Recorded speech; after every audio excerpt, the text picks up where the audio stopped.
Tonight, a recent June report from the National Realtors Association shows housing sales dipped as prices continue to climb.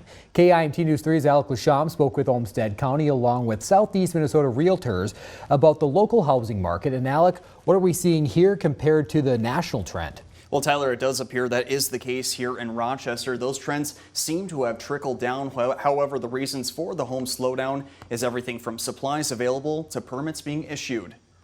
A new report from the National Realtors Association shows housing sales dropped 5.4% from May to June. Southeast Minnesota Realtors CEO Eric Brownlow says here's why. We see this every time that there is a significant shift in interest rates, whether that shift is interest rates going up or, quite frankly, even if that shift of interest rates are falling.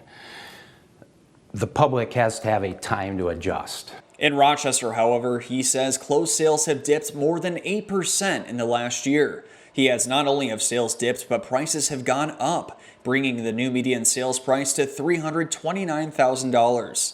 He says the jump in price is not due to interest rates, but has to do more with the current supply and demand. Even though we do have that built up home buying demand, the builders have still not recovered. We're still not building enough homes to keep up with the increase in population of not only Rochester and Olmsted County, but all of southeastern Minnesota. Olmsted County Housing Director Dave Dunn says buyers have options when it comes to entering a cost-prohibitive housing market. Our growing Affordable Inclusive Neighborhood Program, or the GAIN program, and that's a $10,000 down payment assistance for anyone who buys a newly constructed home valued less than $300,000. Outside of the county, Dunn says Minnesota Housing also has assistance programs for first-time buyers. They have some first-time home buyer programs, and then they also have just some down payment assistance programs in general that can get you anywhere between 10 and sometimes upwards of 15 and even maybe a little bit more $1,000 of down payment assistance. However, Dunn says it's important to shop around before you choose a lender. Just seeing,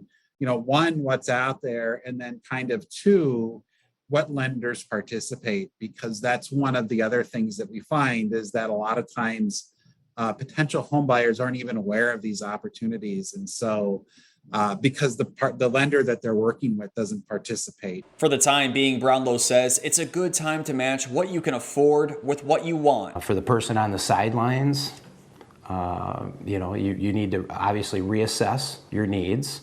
But you also need to know that the housing market is starting to stabilize. There is more inventory than there was even 3 months ago.